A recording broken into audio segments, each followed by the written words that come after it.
everyone.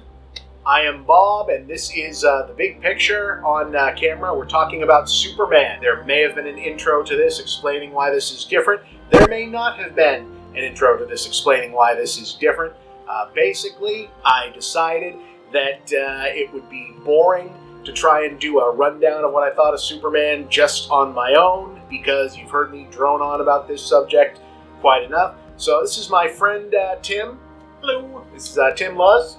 And Tim and I talk about movies all the time, and I thought that this might actually be a little more concise if another person was here to keep me on track, who is also very good at talking about movies. Tim's a fellow critic.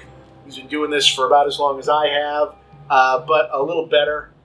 And that far. Well, no, you are more concise than my droning ass. Considering how long our movie conversations go, I don't know if concise is the adjective I'd use here, but we'll see. Basically, I just want to go through. We've both seen Superman, and we're both gonna. I have a list here in my my digital pocket square rectangle. My phone, basically. Been promising the viewers that I would go through all of the, what did you think of this? What did you think of this? What did you think of this? But with another person here to bounce this off of. And normally, you've seen these two critics talk about a movie things. This would normally be done with, the classic 3-camera setup, Tim. Well, you'd have to have 2 other cameras. Right, a classic Siskel and Ebert 3-camera setup, right, where you'd have the one camera pointed at the 2 people, like we have here, and then another camera pointed at another angle, looking at Timothy here. Over the shoulder, over the shoulder. Right, yeah. And then another camera looking at me, so that then when I was talking like this, you'd get to another angle, looking at me, and then when Tim would start talking, you'd be seeing me. Right. And instead, what you're probably seeing, if I've done any editing here at all to make this look pretty, is this snap zooming in on our faces to do a poor simulation of that. Because I am very poor and do not have 3 cameras. And I don't even have one good camera at this point. So.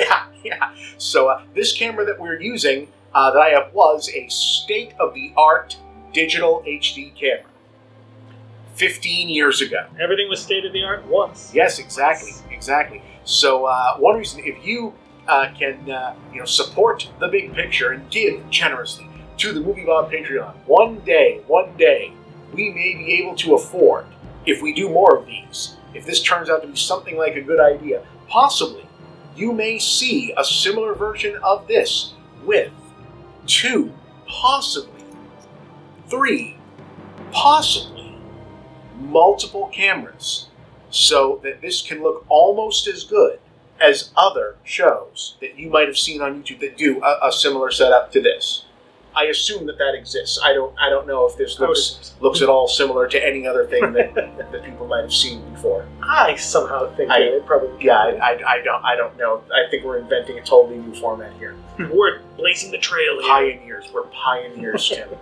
We're pioneers. Much like Superman, a movie that I'm pretty sure that this is a new thing that people looked at and said, hey, you know what would be interesting? A movie about Superman. Sure, nobody's ever done that before. A has, superhero movie? Yeah. It just might work. Yeah, that not just a superhero movie. We've seen superhero movies, but a movie about Superman. A man who is super. Plenty of movies about ordinary men. We've seen a man who's a spider. We've seen a man in water, Aqua. Yeah, right. A man who's super? Why not? We've seen a Wonder Woe man. but this man, he is super. We've seen a guy who holds blades. Yeah, right. Yeah. There's a Batman. Yeah. But this man, he's super. He's super. He's like a man, but better. The question is the movie super? That's the big question. So we both saw Superman. James Gunn's Superman. This is not a sequel to the other Superman movies. This is a new DC universe. This follows off of the Suicide Squad, the Creature Commandos, and the Peacemaker, and is followed by the Peacemaker Season 2, and sort of the Flash, but not really. It's like the DCU has sort of made a slow transition into this new form of the DC movie universe. Yeah, it's not a complete reboot, but not a complete sequel, and also I don't care. Neither do I. I kind of go back to what Leonard Nimoy used to say about Canon. It's like, it's fun until it's not really that important. Then you can just toss it aside and just enjoy what you're enjoying. Right. Or James Gunn's recent commentary about whether or not canon should matter, which is, Batman's not real. Wait, he's not? Does canon matter anymore anyway? Well, one of the weird things to me is that none of this is real. You want to pretend that, Greedo and Batman go on, adventures together. You can pretend Greedo and Batman go on adventures together. That can be your canon. So, Superman. Superman, right, yeah. What did you think of Superman? I've published a review of Superman on the site, reviews of the trailer, all of these things. People have heard what I thought of Superman. I enjoyed it. What did you think of Superman? I was very excited about James Gunn taking over because he did such a great job with Guardians of the Galaxy, and I thought the tone that he brought to that would work really well with Superman, because I know, the Zack Snyder films have their fans. I actually like some parts of Man of Steel, but after that they just got too dour for me, and that's not really the Superman I want, even though I think Henry Cavill could have been a great Superman with a better script. This, though, this is pretty much what I wanted from a Superman movie. I love that Gunn just jumps in sort of mid-story. It's almost like you just picked up an issue off the rack. There's been a whole bunch of stuff happening in the other issues, but you're just jumping at the beginning of this one. Yes. Story continued, but you can still follow it. It establishes that this version of the DC universe, yes, there are other superheroes already. It's a really big world. It's a world where there can be a giant kaiju walking through Metropolis, and it's kind of like, oh, just another Thursday. Yeah. And I really like that tone to it. I think it immediately just opens it up and makes it a big, broad, fun, real, it really has the feel of a good classic comic book. Yeah, I like that a lot. I like this, the starting and media res. I don't know that I need this for every single movie in this sort of thing. In this new DCU, it's basically what they've been doing for all of them. I don't think any of these so far have been origin movies. Or origin shows that they've done in them. I don't know if you were caught up on all of the other stuff. You don't need to be, I don't think. Yeah, I saw the Suicide Squad, which I really enjoyed. I haven't really gotten into Peacemaker yet, and I haven't gotten into Creature Commandos. I just haven't had the time. I feel like you would really enjoy Creature Commandos. From what little I've seen of the ads, yes, I'll probably love that when we finally get to it. We are shooting this, by the way, in this decor. This is Tim's abode.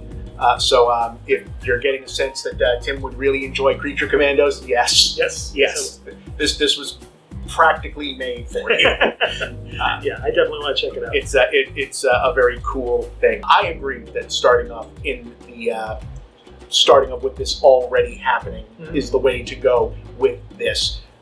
With not just in the sense of, okay, you've seen 30 other comic book movies before this going, especially with Superman. Everyone knows who fucking Superman is. Yeah, we don't need to see the origin story. I like that the film plays with his origin story in a way after the fact. Yes. I think that's really cool, and just in case you don't know who Superman is, they will tell you where he came from.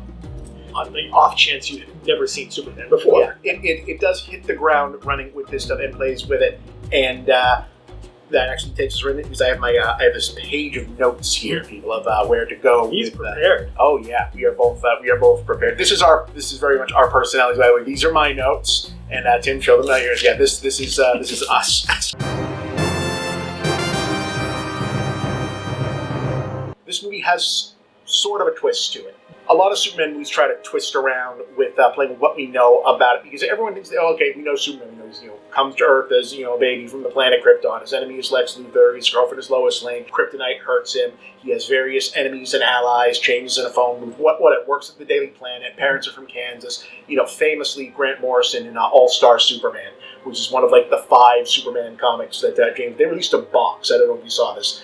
I did. The Legacy box. They said these are the 5 Superman comics that you should read to prepare for not just this or what we're doing. It was All-Star Superman, Superman versus the Elite, Kingdom Come, and a few others. I'm embarrassed to say I've never actually read a Superman comic. Really? I grew up with them on the Super Friends cartoon, and obviously, of course, the Richard Donner, Christopher Reeve films. I've read some of the George Perez Wonder Woman. I've read some Batman here and there, but I've never actually broken out and read Superman. I do want to get into Grant Morrison stuff, because I've heard it's fantastic. It is good. Morrison Superman, the difference, the one that they seem to pull this one from is All-Star Superman, which is a reimagining. It's, the beginning to end story for Superman, but it's, out of canon. Mm-hmm. He also has written him in canon, has written other ones. Famously, All-Star Superman blows through the origin in exactly 4 panels, doomed planet, kindly couple, etc., etc. That's it. And so this is all you need to know about where Superman comes from. Yeah. And in this one, they pretty much assume you know that, and then they do a turn with Superman's parent. Well, what we think we know of Superman's parents. Mm-hmm. This is probably it's designed to be the controversial part of this movie. Every version of Superman that they've ever done in a movie is designed to have at least one controversial thing. Like the 70s version says, okay, we're going to have him do a thing he's not supposed to do. In Man of Steel, they have him really do a thing that they think he's not supposed to do, and the entire genre is still paying for that. Well, I'd also point out that Jonathan Kent in that one is sort of a controversial figure with this, maybe you shouldn't be a superhero, Clark. Maybe, a bunch of kids drowning on a bus. What can you do? We had 2 major superhero movies this year, and both of them devoted large-scale sequences of informing the audience that we have evacuated a major city.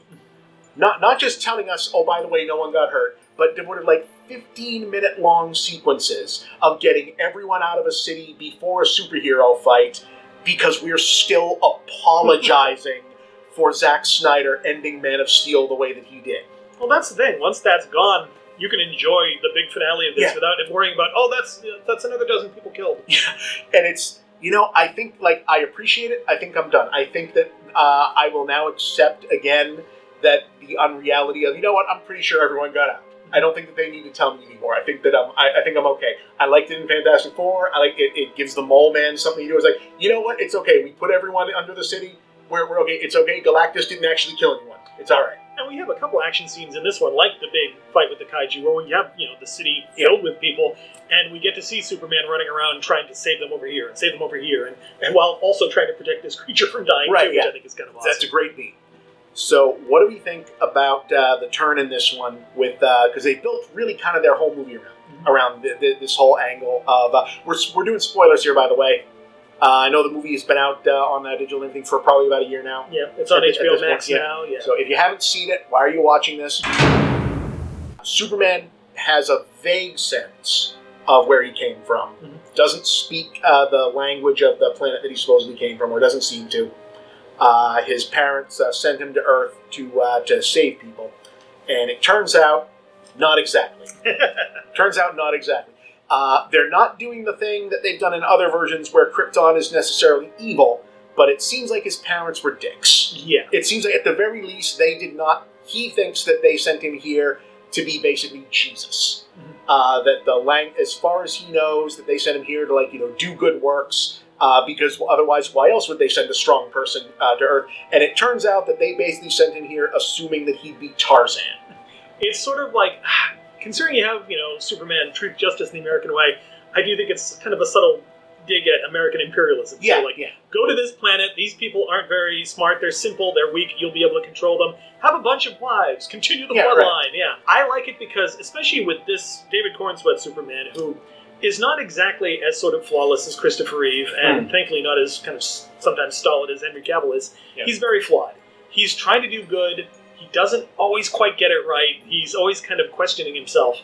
And I think to throw this in the middle of the movie really makes him question himself and have to kind of fall back on, well, this is the choice you made. You chose to interpret this message as, I should go do good and help people. So that's who you are. Yeah, I'm very fond of it. It's a big swing to take in a way because they built the marketing for this one very consciously around this is not Man of Steel. Mm-hmm. Without explicitly saying it, but leaning hard on this is old Superman again. We're doing the John Williams theme. We are doing, this is the traditional Superman. It's all bright and colorful. Yeah. This is nostalgia. Yep. This is your Superman again. We are back to basics. They sold this as you will not be challenged by this movie. This is Superman being Superman again. We're going to put the red trunks back on. It's going to be drenched in DC continuity. if your Superman is either the Christopher Reeve Superman or the 90s animated Superman, this is a warm hug of a movie. Yeah. And it's that on the surface aesthetically, and then underneath it is not exactly John Byrne's version of the Superman origin myth. Are you familiar with that when the reboot that it's sort of pulled from?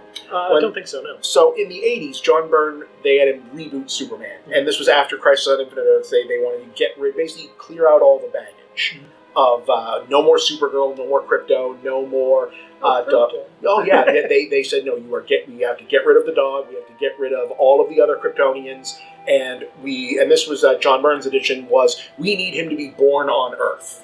We need him to be, this is where the Kryptonian birth pods thing in the Snyder movie comes from. So he is explicitly like an alien life form until the pod hatches on Earth and decides he looks like a human.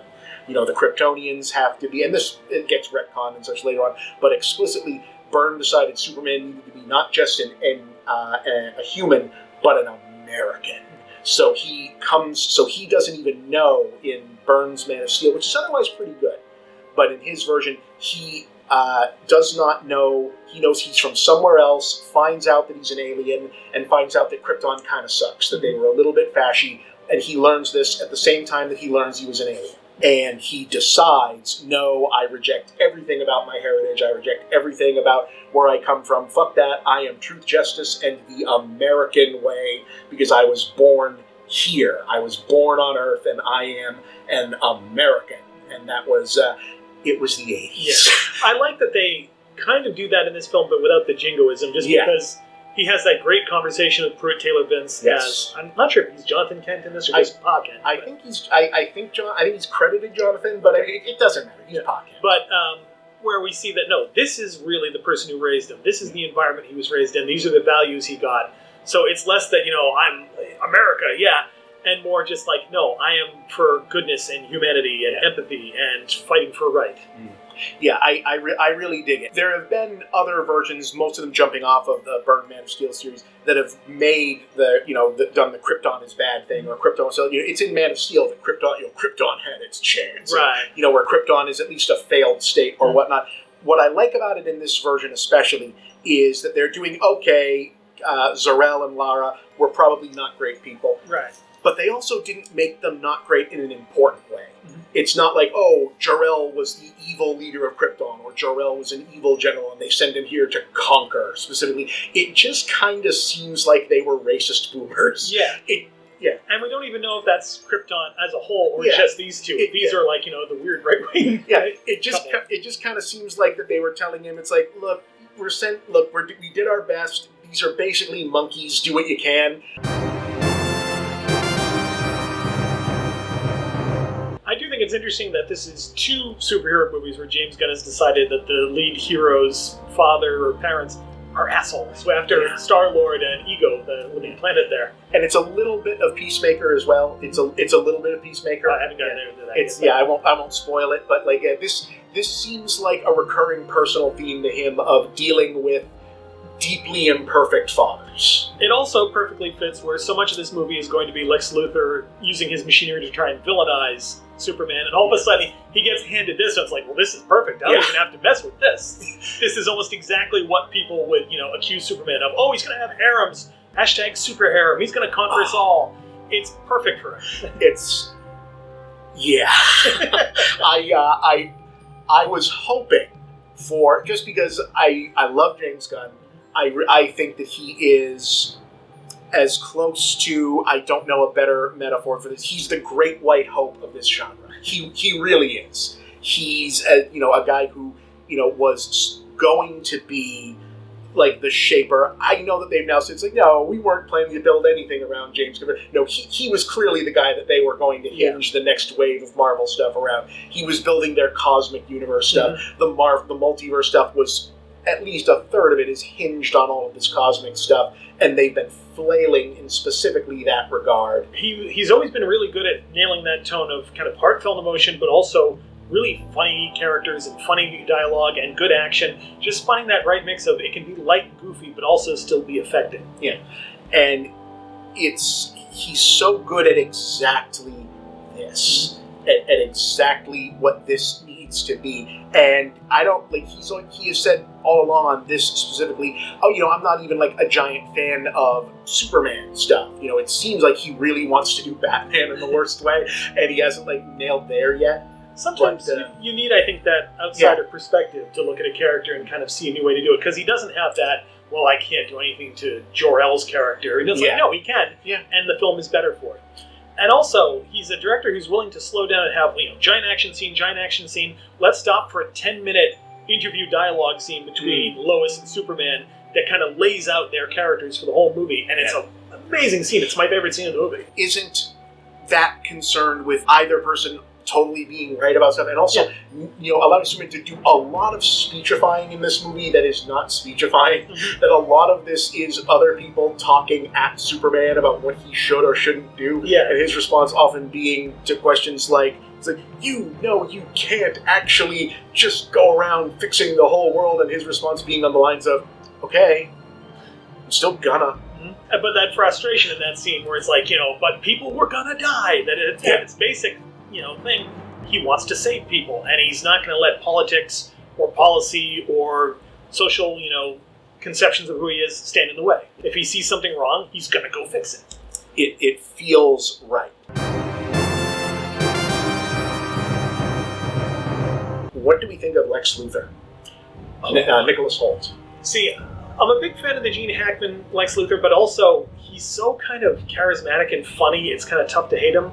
This, I think, is the first Lex Luthor I've seen, I despise this guy. Yeah. He gets that so well, the ego, the pettiness, I'm willing to destroy the world and millions of people because I want to beat this one guy just because. Yeah. People think that Lex Luthor is an easy villain to do because it's a bald guy who hates Superman. Bald rich guy. Yeah. And that's why it's hard, because Luthor has never had a consistent characterization other than the guy who hates Superman. Yeah. That's just kind of it. These are old comics from the 30s. Lex was a mad scientist originally, and in the 80s they turned him into a rich guy because that was the thing to do.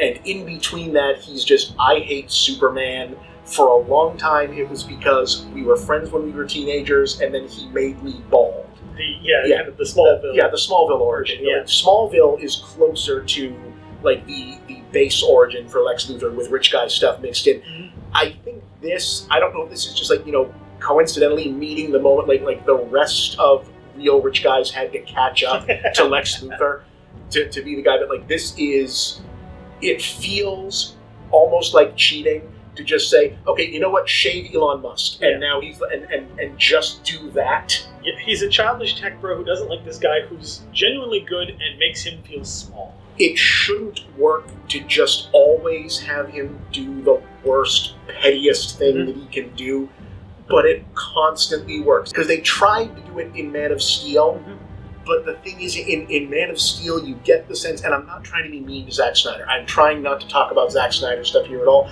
because he's been kicked while he's down over those shitty movies.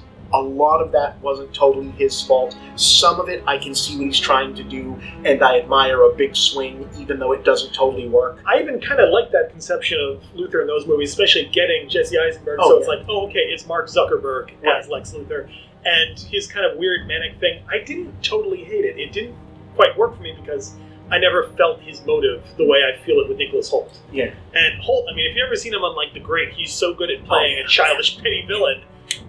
In this one, where he kind of pulls it back, and it just always finds the cruelest thing. That the moment with Malik, where he's interrogating him, and he's just so offhanded about murdering this guy. Just I thought that would last longer. I think the issue with this version of Tech Guy Lex versus that version of Tech Guy Lex is, and this could just be there's 10 years now between those two movies. That version of Lex, I think, sees him as more of a tragic guy.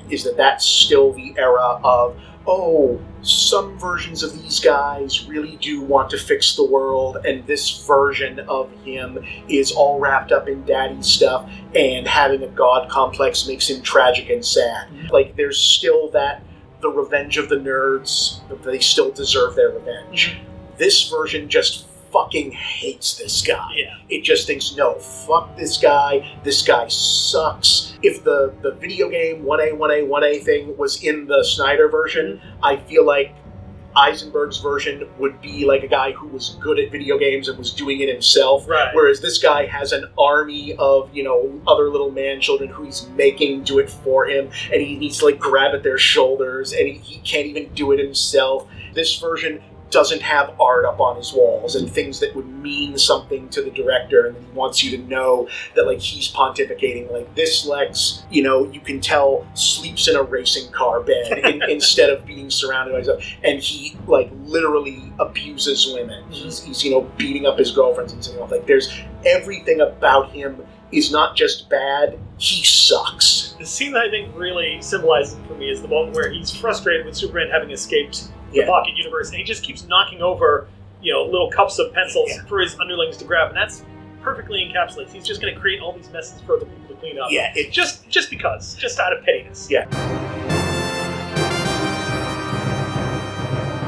Speaking of petty, I dearly love James Gunn making so much of everything about Lex, specifically that James Gunn is clearly still really, really angry at exactly the guys that got him effed out of Marvel.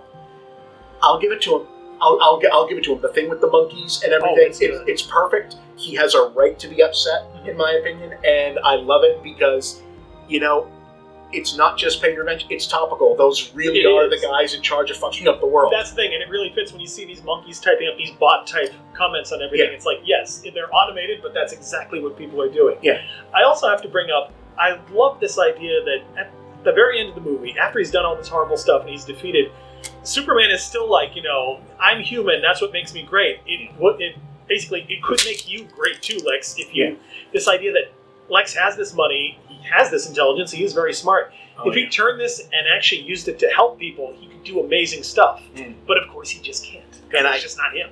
And I think that's where they're going to. They're calling the next movie Man of Tomorrow. Their teaser key art is Lex Luthor has his armor, and I don't think that they're going to try to redeem him, but I think that that's sort of like the lesson to it. A lot of the better Superman and Luthor stories, because if you don't kill him, there's not much else you can do with him. Yeah. But like there are famous Lex Luthor stories, Superman stories. Like there's in the Silver Age, Luthor had a whole planet of his own.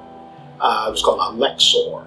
There's a famous a Silver Age Star Trek type story where he tricks Superman into fighting him on a planet with a red sun. Where it's like, okay, let's box. Let's actually just box each other on a planet where you are just a guy, and he still manages to lose, but they like crawl off, and he has basically a Kirok storyline. Lex Luthor finds like a bunch of natives, and because he knows science, he can help them advance several dozen years all at once and use his brain to do this. Sorry, I love that you just made a Kirok reference. Well, it's the best storyline, and I think at the time it was written, that would probably have been the reference to explain why to do this story, and he needs to, they think, oh my god, a savior from another world with powers and abilities to do this. Like, he could be Superman on another planet, and this is how Lex gets his own planet, because he has to go away eventually. But they end up worshipping him as a god because he showed them agriculture and stuff like that. And yet he still can't become a good guy because he still needs to go back to Earth and kill this one fucking guy. It'll be interesting to see when we finally get Dr. Doom, because Doom and Luthor have so many similarities. The ego, the obsession with this one person that they kind of blame for all of their downfalls, the intelligence, the fact that they could bend these resources to do great stuff if they wanted to. It'll be interesting to see what, Downey's Doom comes out like compared to this version of Luthor. What do we think of the dog? I love Krypto. I'll admit, when I first saw it, and I've modified this a little bit, I thought maybe there was a little too much. Because Krypto is one of those characters, kind of like Groot, like this cute character that you can go a little too far with. And I almost wonder if maybe Superman kind of calls him in to save the day one too many times. I can see that. Yeah. I can see that. I think they could have picked having him take out Lex or having him take out Ultraman. Yeah. And pick one or the other. I understand what they're going for. Like, I actually was thinking the rescue scene in the Pocket Dimension. That was a good place for him. The Ultraman scene, I almost feel like, that might have been one too many, although I do love him taking out the cameras. It's such a crazy, get the toy. I'm kind of happy that he's going to go off with Supergirl now, just because I feel like having around too much, I think he'd get overused and it would be a little too far. But I love that he's not like this sweet, nice dog. He's a mess. He's kind of he's a problem, even for Superman. And I absolutely adore that. I think that's great that he's almost like this canine Tasmanian devil from Krypton. Yeah, I enjoy him. There's probably a little much of him in there. I like how he's there, and I like he's like, I don't know what the other way to get out of either of those two scenes are. Yeah. But I like that he's there. It's and I like he's I hate the term power scaling just because I get annoyed by borrowing anything from anime to explain things that aren't anime. But he's a good, it's a measure for, exactly how strong is Superman. He's exactly as strong as a regular person is against a misbehaving dog. Right. Which is, he's that strong, but it does give us a good sense early on of, okay, so he's there, but against someone else who's exactly the same size and exactly as strong as him, he can still get tossed around, which is about where they've arrived at this. Yeah. Which is always a question of how strong is Superman. He's as strong as he needs to be. Well, that's not helpful. That just lets you cheat in every scene, and they still do cheat. I mean, he holds up a building at one point in this movie. So. It's but because the physics are never going to work in a movie about a guy who can fly and generate his own sonic booms or whatnot. But you need to give people a sense, and I still like the dog. The dog is there for other people to react off of as well. It's like, you have a dog? What is the dog? The scene with Mr. Terrific reacting to Krypto is wonderful. But then pretty much everything with Mr. Terrific is wonderful, as we'll get into in a bit. Hey, were you aware, because I think Mr. Terrific is probably the most obscure other character that might be in the movie. Had you heard of Mr. Terrific? I'd never seen him. I knew nothing about the character before this movie, and Eddie Gathegi steals the movie very handily. Eddie Gathegi is, I think, a guy who has deserved a movie. I mean, this isn't his movie, but he's deserved to be the guy that people go home talking about from a movie. And I feel like he was. Nathan Fillion has a fan base. Isabella Merced as Hawkgirl is she's great. She gets big scenes in this one. I like that she's here to just kind of solve the plot hole problem of, okay, if we do need to kill someone, what does Superman do?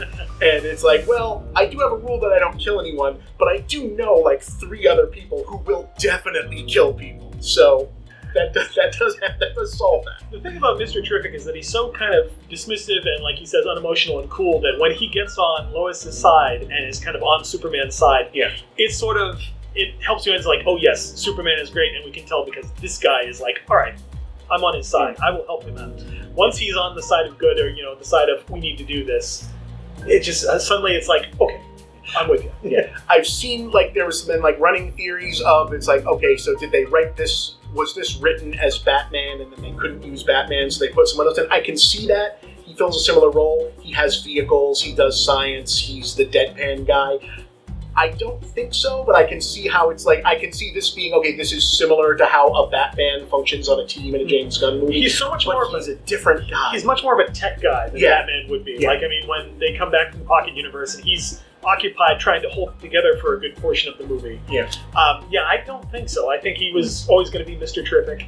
Yeah. Again, I don't know what he's like in the comics. I don't know if this is his look or his power set, but it basically is. He's the second version of a Golden Age character called Mr. Terrific. Obviously, in the 30s, he was not a black man, right? But otherwise, same basic gimmick, which is that Mr. Terrific, he doesn't so much have powers. He is just a guy who is good at all of the things. I will say one Batman touch is, when he casually reveals, oh yeah, I put nanites in the Superman's blood so I can track him. Yeah, that's kind of like a Bruce Wayne move, but.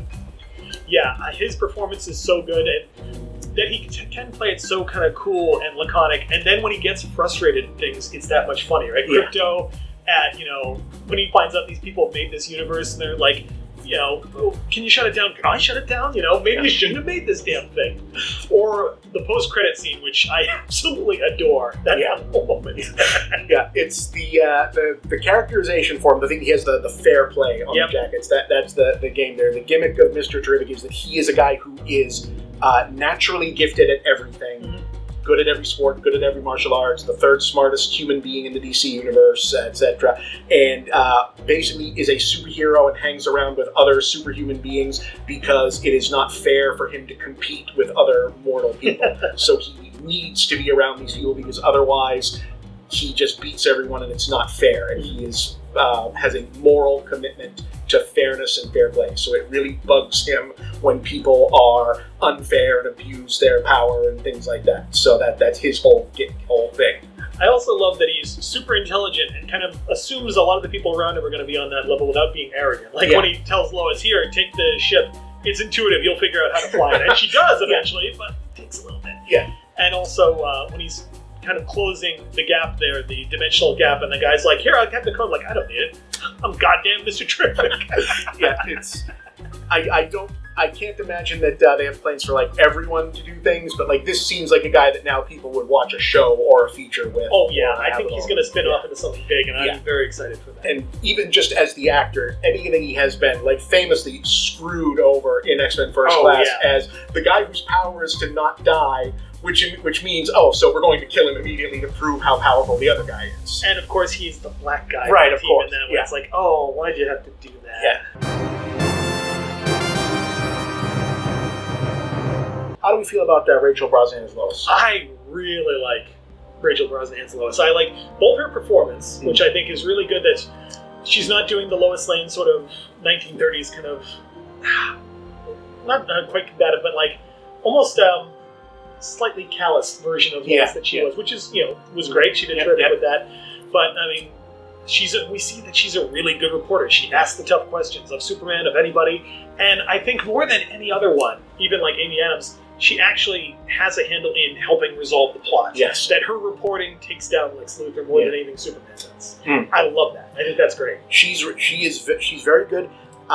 It's a difficult thing to always do with Lois Lane because in even like Golden Age Lois Lane, great character, but it's that very back then version of a progressive character where she's written as, she's good because she's a giant pain in the ass. And that's tough to figure out what the modern version of is. And I think this one that, she is pushing at Superman and questioning, are you doing the right thing? Do you know what you're doing? And she's not quite sure if she wants to be in a relationship with this guy because it is so strange. Yeah. I think all those were really great directions to take her. Yeah. I can see the criticism that she's not in as much of the movie. That it's not like other both I think the Donner movie and the Zack Snyder movie try to make it basically a double act, like a supporting lead. She's not really like a supporting lead in this movie. She's one of many other people who are part of the supporting cast. Yeah, she is kind of leading one half of the plot. In the second half when she is breaking the story about Lex, but it's not like Man of Steel where Lois is our point of view character for a good section of it. But I don't know that she needs to be in this. No. I think people know that Lois Lane is the important female character in Superman's life. Yeah, I don't think that she needs to be the main character. There are many other important women characters in this movie. There's not enough Perry White. I don't think they have an interesting version of him in this. He gets almost no screen time. Too, It's unfortunate there's not more of him. Yeah.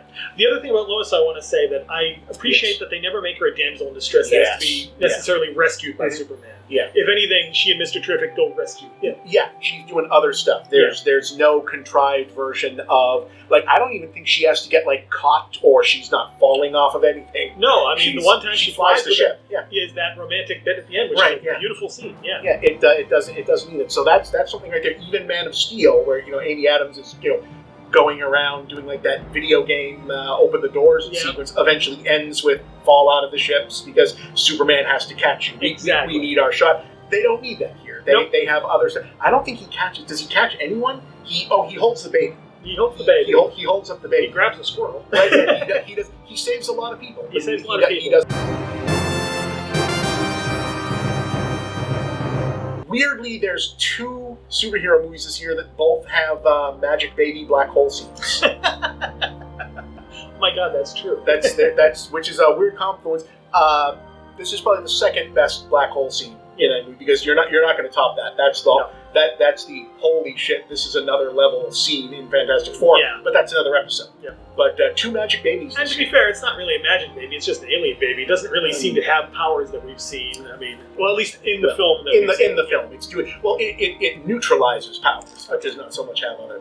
I think that's the reason that I think they say that's the reason that it's there. I'll give this. Even I don't actually know everything about how Metamorpho works. Had you ever seen or heard of Metamorpho? I had heard of him. I'd seen some pictures of him. I didn't really know him. I like his character here. I love that he is this poor, kind of put upon guy who it turns out is just an incredible badass when, that anger is unleashed and he gets his kid back and can finally fight back. There are so many genuinely bizarre fucking characters in the DC universe who are bizarre in an almost unusable way, because if you think about them for even a minute, they're basically God, and what do you do with them? And in this case, it's basically what's almost a joke, but a big triumphant moment of, okay, a sun, I can't do the sun. I can do almost the sun. Okay, you realize almost the sun basically makes you significantly more powerful than Superman, and you haven't thought of this the whole time. No, I haven't, because I'm actually just a fucking guy. Or that he can, create acid from his body and then kind of dissipates his body until he's just a floating head with tentacles for a little while until he regrows. Yeah, because a lot of these characters are like all superheroes are things that a 10-year-old would think of. Basically, it's oh, I have the power over all elements because that's the element chart on the wall in school. It's okay, great, but the elements means everything. Yep. You have power over everything. It's like the Molecule Man. There's not too much limit to it. Yeah. Not knowing the character, I was immediately intrigued with just that shot of him at home with his wife watching everything going on. I really want to know what this guy's home life is like. Or how cute it is that he's, gets to fight with the Justice Gang and he's like, can I be one of you guys? And, he's so happy to be accepted. It's so sweet. What did we think of the Justice Gang generally?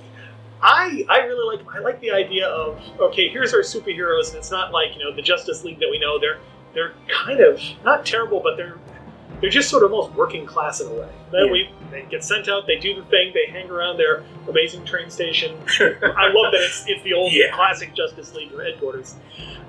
They're still fighting over what their name is. They don't really have a set leader. They're just kind of they all kind of bat around what they're going to do. I actually really like that. Yeah, I'm into them. I like the setup for them seems to be the 90s version of the Justice League, which was the Justice League International, which was after the crisis, they dissolved the Justice League. They tried to do the Justice League, and because they bounced everyone ahead in time. They bounced Superman, Wonder Woman, and Batman so they could reboot their origins, and said, okay, now try to do this without the three characters everyone likes, and it didn't work. And then they tried to reboot them as teenagers like the X-Men in Detroit, and they were working class, and they were fighting, for causes, and everyone hated it. It sounds like a great idea, and they did the worst possible version of it. Remember? So then they let Keith Giffen and James DeMatteis reboot it as, okay, cool characters, Batman and Shazam, Captain Marvel, and also the guy Gardner, Green Lantern. They've now sort of retooled him for this clearly as the probably turns his body cam off Green Lantern. Yeah. And a couple other guys, like Blue Beetle and Booster Gold, and a couple guys who already have shows coming, coincidentally. I've heard about Booster Gold, yeah. As Hawkgirl, I think, was on the team. Fire and Ice were on the team. And, just made them we're the fun version, and we are bankrolled by a company because we don't have a Batman eventually they don't have Batman, so we need someone to pay for this.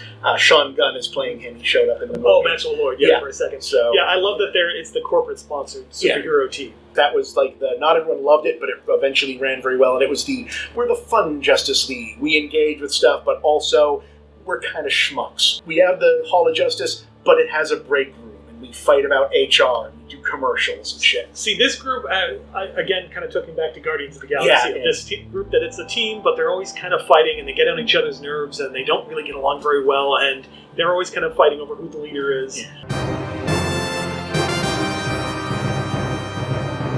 Fillion as Guy Gardner, I'll admit with some of the stuff that's come out about Fillion, he's kind of an ass. It almost feels like it's perfect that he's playing this character. Yeah, in a way, it's genius casting because he's been, on this fucking propaganda show for like a decade now, and now here he is as the most cop of the cop superheroes. But also with the stories of his ego on that show, it feels perfect that he is this egotistical guy who thinks he knows everything about, we're the Justice Gang. Yeah, it sounds cool. Yeah. No, it doesn't.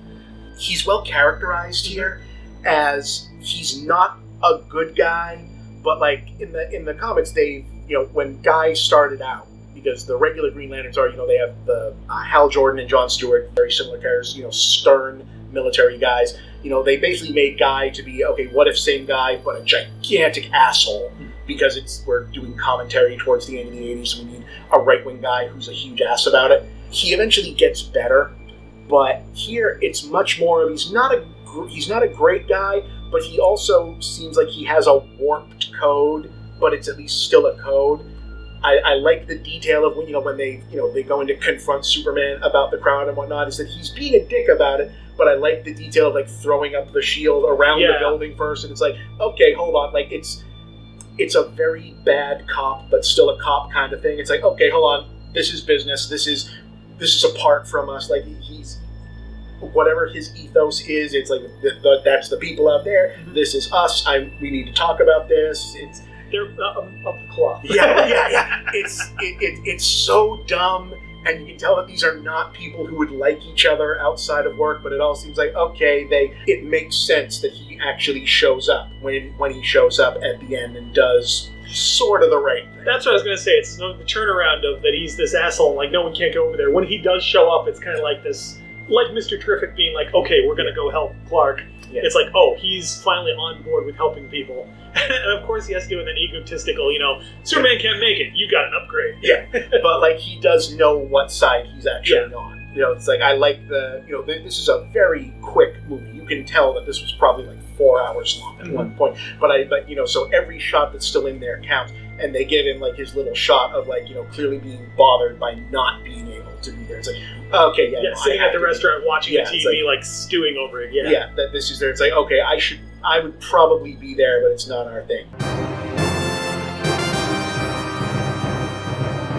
Should we talk about Hawkgirl? Yeah. I actually wish there was a little bit more of Hawkgirl in there, because Mr. Terrific gets a lot of great moments. Guy Gardner gets a lot of great moments. She gets the big one of taking care of the Moravian president there, but I would like to have seen a little bit more, because I really liked her. She was terrific. I feel like Isabel Merced has been like on the cusp of major stardom for a little while. Yeah. I mean, she's been in big things. She was in Alien.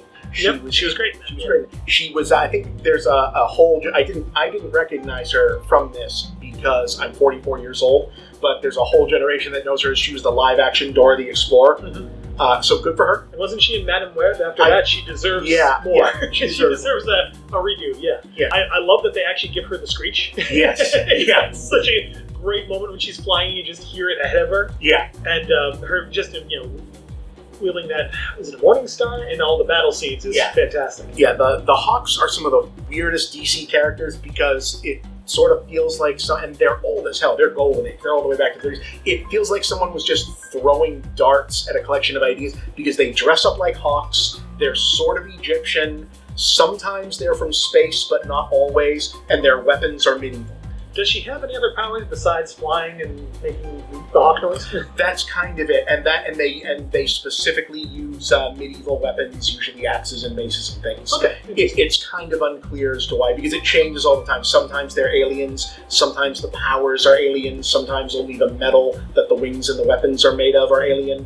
The Hawks are messy. The Hawks are very messy. But anyway, I hope we get to see a lot more of her in the future, and she gets a little bit more substantial stuff to do. Oh yeah, no. It's the thing is there are many Hawks. There's a Hawkman, a Hawkgirl, I know Hawkwoman, Hawk. There are teenage Hawks. So sometimes there's a whole planet where they are all Hawks. So like if they wanted to, they could do. There was a Hawk World miniseries at one point in the comics. So if they wanted to, they could do all kinds of Hawks. They could do Hawk everything. So there's room to do Hawk stuff. Yeah, bring us some Silverhawks. Oh yeah. Oh god. Do you remember that the theme song for Silverhawks was partly metal, partly real? Yep. Is metal not real? I guess they mean only flesh is real. I guess. So take that, AI. No one remembers what we were talking about. Nobody. There'll be one or two people that are like, yes, that mask, right on. So the other probably big reveal thing in this mystery superheroes in a mask, which they call Ultraman. I'm sorry. Every time they said his name, that's not Ultraman. I know Ultraman. So, which is sort of like a nesting doll surprise reveal, basically, because they treat him as this like an Iron Man guy, and it's like the Hammer of Moravia. But then immediately it's this guy in a mask who looks like Black whoever from The Boys. It's funny, the thing that I jumped to was Cronin from Hellboy. Yeah. It's just something about his attitude. Yeah. And then and they call him Ultraman.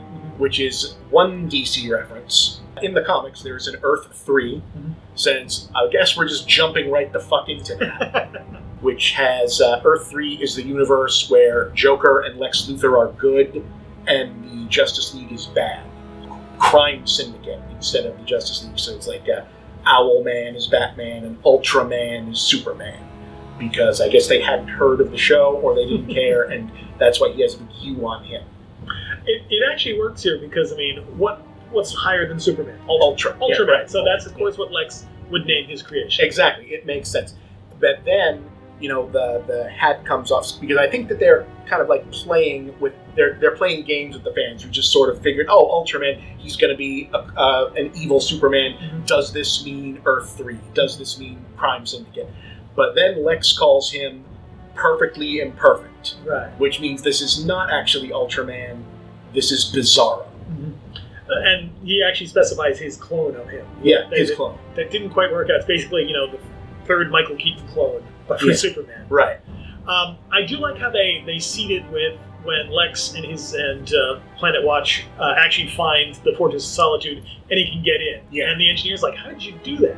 Yeah. And then you kind of realize, that makes sense. They're kind of hinting at it along the way. And also, just that he can fight Superman to a standstill or beat him. Yeah. That he, with courtesy of the programming, knows all of his moves. There are all these little hints that it's him. Yeah. So it seems like, like their worst kept secret thing, like they seem to kill him, but they threw him into a black hole. That's science fiction universality version. Okay, he went somewhere else. He'll be back. So I also love that he's kind of stupid. Yeah, like he's the dim Superman, basically. Yeah, which Bizarro is problematically characterized. Character from the 30s. Yeah, he did he was a comedy character. He's originally, like a lot of things from Superman. A lot of the better villains showed up in early Superboy comics, so they were a little more not just juvenile, but they were more pitched as like tragic figures and whatnot. Bizarro originally shows up is that he's not evil. He's the opposite. Mm-hmm. So he does things backwards and doesn't know any better. Right. So Bizarro prevents old ladies from crossing the street, and he puts cats in trees, and he starts fires instead of putting them out, and therefore needs to be destroyed because eventually he will escalate into murdering someone. Mm-hmm. So it's supposed to be tragic. And then when he comes back as an adult, eventually you can't kill him, you're Superman, they have to put him on a Bizarro world, which is a square instead of a orb, because Bizarro. Because Bizarro. And there's in the 50s, the Bizarros got popular enough that they had to make Bizarro Lois and Bizarro. There was a Bizarro everybody. And Bizarro comics were ridiculously popular because it was a way to do satire. So it was like, I am Bizarro president. I am against Constitute me. Bizarro talked like the characterization was not pleasant. So in addition to talking backwards, he also said, me am Bizarro. Me do this. Me am very glad to meet you, which meant he was not very glad to meet you. This went for years. Bizarro comics ran for years because people could not get enough of a backwards talking simpleton. was the get. So I don't know if they're going to do that, but there's always stuff to do with Bizarro. I do like that Superman does seem to show a tinge of feeling bad about having to dump him into a black hole. Yeah, he doesn't have much of a choice. Yeah, no, you got to get rid of him, but it's fun. Yeah, the hair is a choice. Yeah, oh yeah. it's a bit of an Anakin Skywalker vibe. Yeah, it's not subtle, but it's fun. And I was surprised that many people were surprised. I mean, what else could it be? But it works. You can tell people are wrapped up in the plot when people are not trying to figure out every single gimmick. Yeah, so much of it is kind of distracting the audience with, here's an amazing action scene, here's a funny bit to keep them from really putting stuff together. Case in point, I saw this in theaters twice, and then because not as much money as I used to have, and they only did the one press screening, so I had to pay to see it again, and then saw it again. I did not catch the gimmick of what was going on with the selfies of how they caught Lex until the second time. I'll admit, the first time I saw it, I thought Ms. Teschmacher was just doing it accidentally. It was actually watching it with my wife who pointed out, no, she's smart, she's doing this on purpose, and Lois figures out that no, she is actually very intentionally taking pictures of all this stuff, which I like because I love Miss Teschmacher from the Richard Donner films. I love that she can kind of give it back to Lex as much as she gets it. And I like that, while this Eve Teschmacher seems like just sort of the dumb blonde cliche. No, she's a little bit more clever. She knows what she's doing. She's setting up all this stuff to take down Lex if she has to. And I thought that was kind of cool. I thought that was fun. I was like, it's not like, thrown out. It's like, oh wow, this is like a huge one. It's like, okay, that's good. That makes it's something to do with that character. Gives Jimmy Olsen something to do in the movie. It makes her look like this vapid idiot, and it's like, oh no, she knows exactly what she's doing. She's kind of doing journalism too. Yeah. Also, you touched on it, Jimmy Olsen. I actually like that Jimmy Olsen gets more to do here. That he's the source with Eve, but also he's kind of writing the stories. He's not just the gee whiz kid who has to get rescued. I like that Jimmy gets a little bit more to do. Yeah. And also his back and forth with Lois in the Daily Planet is great. Her, what was the line she said? Like, I party like a rock star choir boy. It's beautiful. Another character I really like that I had never heard of from the comics is the Engineer. She's a great henchwoman. Yeah. Her powers are, they're very amorphous. She can kind of do what she wants, but when she starts filling up characters with her nanite goo, especially that one long scene where they're trying to kill Superman, then he flies up and then straight down. Yes. That's a great scene. And I think she's a really interesting character. I'm glad they spared her because, again, she's one that she almost seems to have a little bit more of an ethical limit than some of the other people around her. And I'd be curious after this if she starts to turn around a little bit. You can hear actually Superman telling her, you don't have to do this. You don't have to do this stuff for Lex. Yeah. I'd like to see more of her. I think that they will. She is actually from The Authority, sort of a dark superhero series that was published by another company DC acquired. And there's one of the many, hey, what if heroes were dark and like Watchmen, but not with satire? Right. That was then incorporated into the DC universe. I get the sense that there is an arcing plot of where this is going, of conventional supers versus that they're either going to try to take a swipe at that, if only because it seems like there's a very strong early 2000s DC vibe to this. And early 2000s DC and late 90s DC was very focused on, in a meta way, mainstream stuff asserting itself as, no, fuck the dark stuff, we actually have value against this. And The Authority wasn't necessarily part of that. They usually made up their own guys to do that. But they've, I don't know if they're still doing it, but an Authority movie or series was part of the plan in the first wave of stuff that James Gunn greenlit. He said, no, we're doing The Authority. I don't know if that's the one that he said got canceled, because he hasn't said which one did. Right. But I could see that happening. The Authority was famously the one that it was our Superman and Batman analog are a couple. They're both men. That was a big deal at the time. Famously, there was a Superman story in the 90s called What's So Funny About Truth, Justice, and the American Way, which is better known as Superman versus the Elite, where Superman fights a group of evil superheroes who show up, who are, we kill our bad guys and you don't, and that makes us better than you. And it's very much am I out of step in the modern world? What is wrong with me? And, it's a little corny now, but at the time it was very meaningful to people.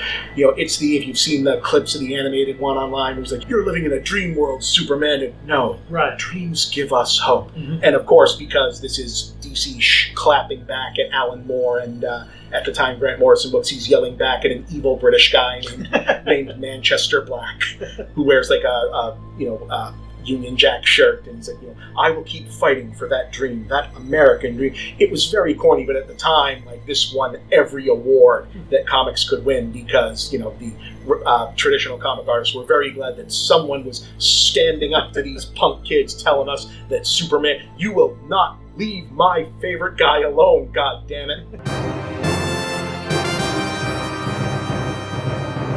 One thing I also want to discuss that might be a little controversial, the score. I kind of wish they just not gone anywhere near the John Williams theme.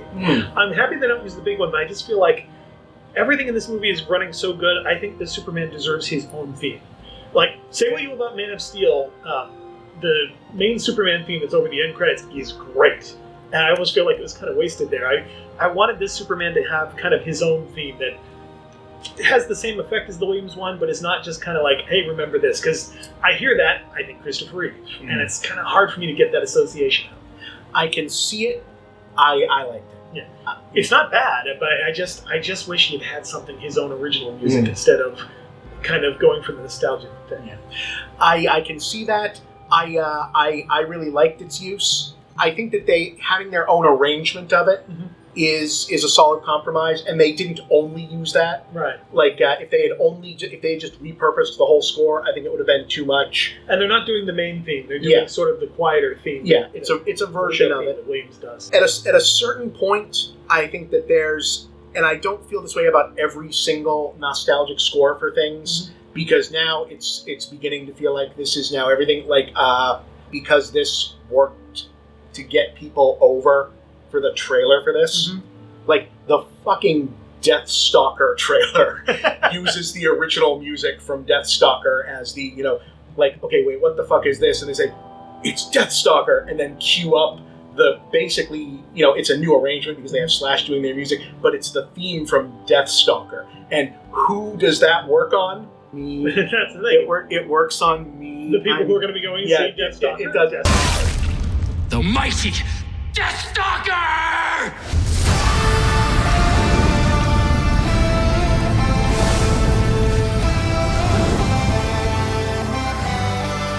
Also, like, I tried so hard to not be a mark for the Masters of the Universe movie, the new one, because fucking Jared Leto is in it. Like, Jared Leto is playing Skeletor. I'm already fighting with that about Tron. I know, right? But here's the thing is, their teaser for that so far is just a logo. It is just a logo. And all I said was like, no, I'm not going to do it. I am going to sit here and pout because I'm mad that Jared Leto is son of a bitch. That's the theme from the cartoon. God damn it. Yeah, I saw it too, and I was kind of like, are they really going for this way? I'm going to have to be in on this. He has the pink shirt. I've seen the behind the scenes. I saw a couple shots. Yeah. I've seen it. And he has the hair. Oh, God damn it. Oh, God damn it. God damn it. They're going to get me. Yep. They are going to get me. And Tim, I am a heterosexual man, and they're going to get me. There's a whole generation that feels even more strongly about He-Man than I do that is bought in on this. Like, goddamn, is all I'm saying. I still think post Fast and Furious we need Mask. I know. with that I know. Yes. Oh my God. They're going to do it. They're going to do it.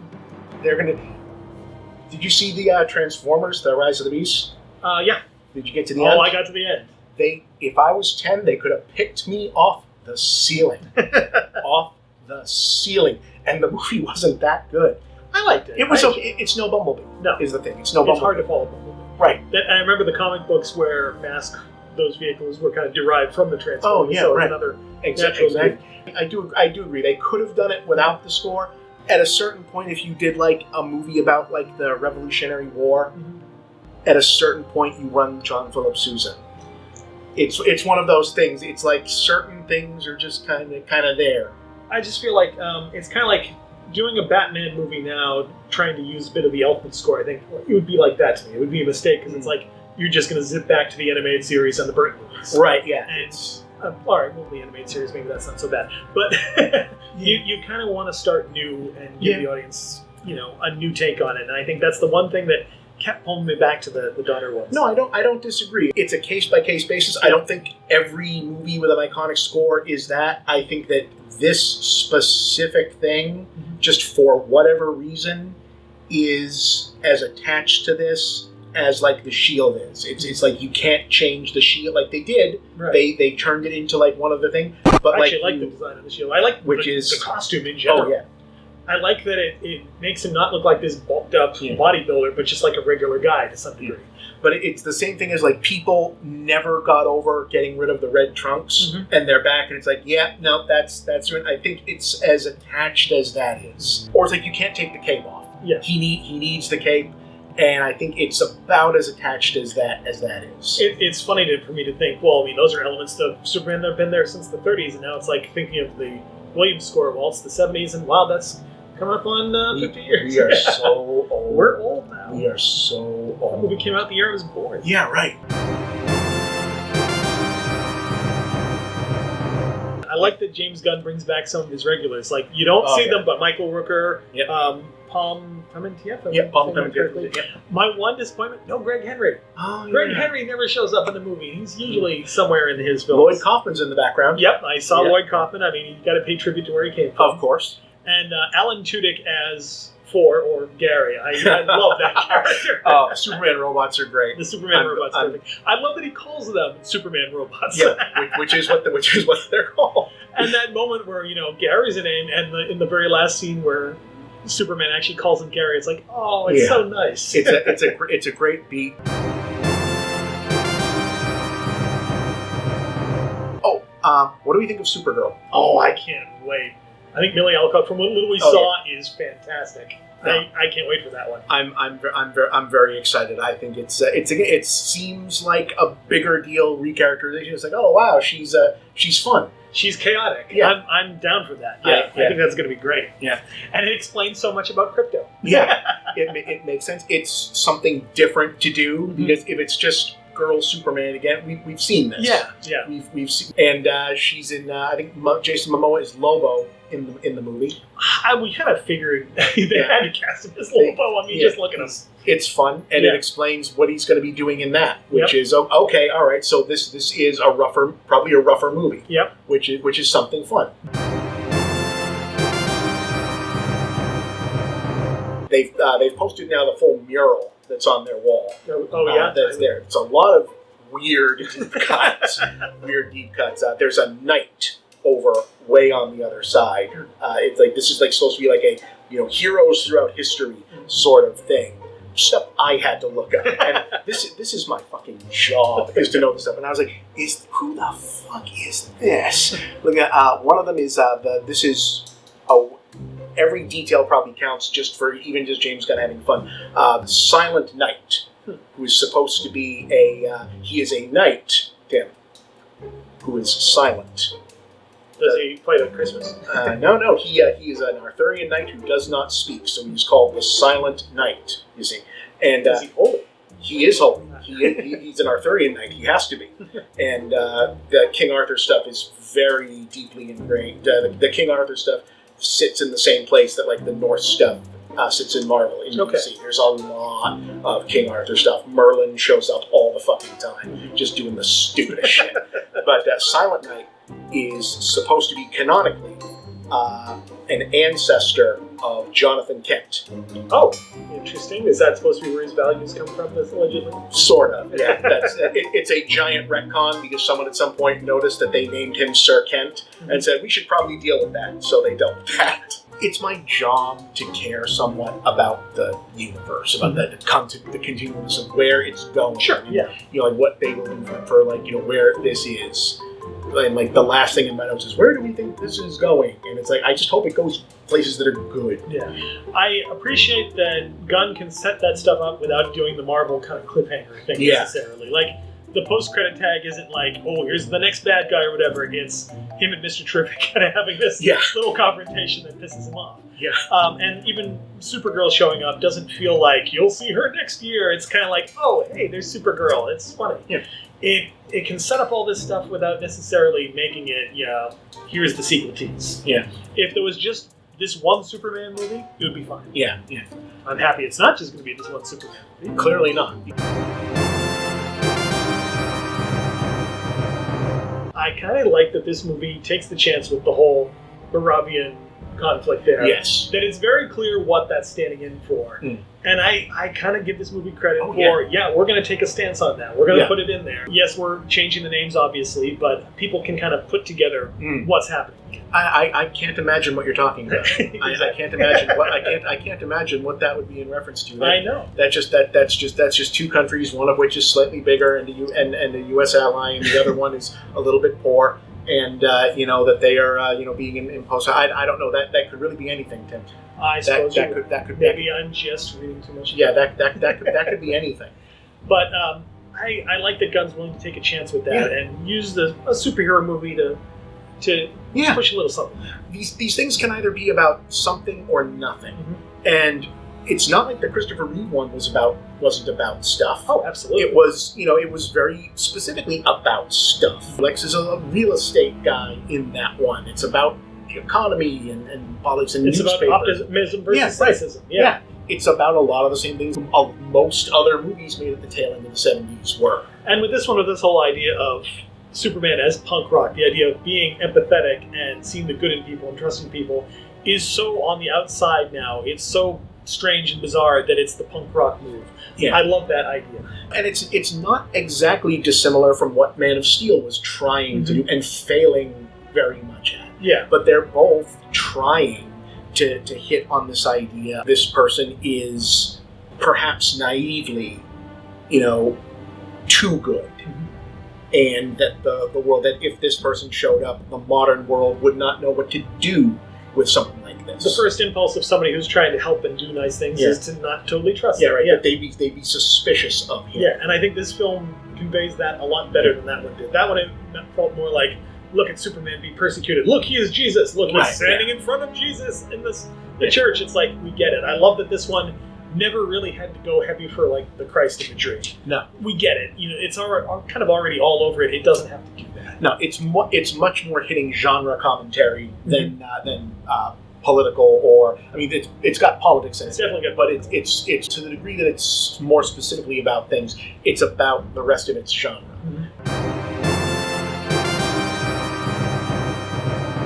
It feels, at least to me, there's a lot of clapping back at Marvel and Disney a little. Not as much as I think that it looked like in the lead up to it.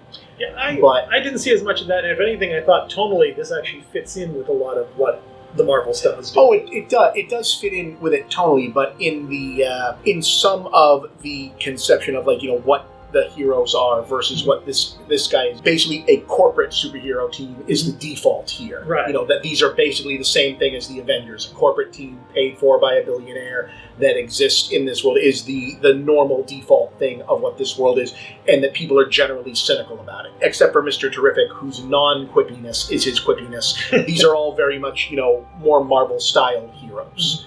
And then Superman, he's funny, but he's not specifically that sort of a guy. He is a more of a Paragon type guy. He doesn't fully fit into that mold, and people are he doesn't show up and people go, oh, this is how this should be. People are suspicious of it. Someone like Lex Luthor obviously hates him, and the public seems to like him, but the rest of the world is suspicious of who he is. Like, who the hell is this guy? Right. And we've seen in other stuff like that. There's in the other material surrounding it that it's been like this for a while, that the rest of the superhero universe is either government teams or hit squads or people like the Suicide Squad, Creature Commandos, the whole other stuff going on in Peacemaker, is that the idea that a guy who's not only too powerful to do anything about, but that only wants to be just, no, I show up and I stop wars and save people and I even pick up the squirrel, is, what is this? This is new. This is different. And a weird place to go with this, but I dig it. Post The Boys, I was like, can Superman work, having seen Homelander and he kind of the nightmare version? We've actually seen a lot of nightmare versions of Superman and that and Brightburn and stuff. Yeah. So I was so happy to see that, Superman can work. And David Corenswet, he does a great job. I actually like that he can be a little, not quippy, but toss off a funny line. Like that great moment where, Mr. Terrific's like, stop playing around. I'm not playing around. I'm doing important stuff. But he can have these little humorous asides that, like, Christopher Reeve didn't really. Christopher Reeve was much more just kind of the stand-up guy, but he still made being good cool. Yeah. And Corenswet has a little of that. That moment when he rescues a woman, puts her on the roof and just like, breathe, you're going to be okay. That's such a great Superman moment to me. I love that. Well, Christopher Reeve didn't quit. His thing was everything else is a mess and I'm not. And that's what was supposed to be fun. Sort of this sort of mischievous kind of reaction to things. Almost this impish sort of smile at things. But he wasn't one to really drop jokes. Well, he knew he was Superman. Yeah. Was the thing. Like, there was a whole... by the time he was done in the Fortress of Solitude, he showed up and he's like, okay, I already know I'm Superman. Yeah. Somehow I've seen the show. His humor was sort of just being aware of the difference between him and other people and of these situations where this Superman, because he is a little bit more flawed, can kind of make jokes like, oh, I shouldn't have done that. Why I'm such a jerk sometimes.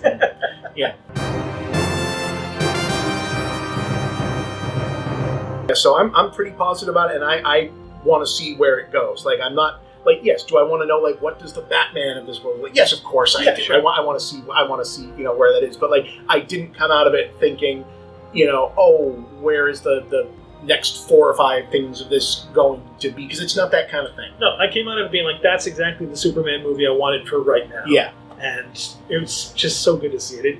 It did feel like sort of a warm hug of just like, yes, this is a nice, kind of sweet, fun superhero movie. It's exciting. It has good action. Yeah. It is suspenseful. It has a great villain. Yeah. It had pretty much everything I would have wanted. All right, so hopefully this cuts together very well. I hope so. I hope so. Tim, you have anything you want to promote while you're here on the show? Well, my wife and I run a movie podcast called Cinemaspection. We've been a little quiet lately due to all sorts of other personal things, but we're getting back into it. Check us out at cinemaspection.com. We're also on YouTube as well. Excellent.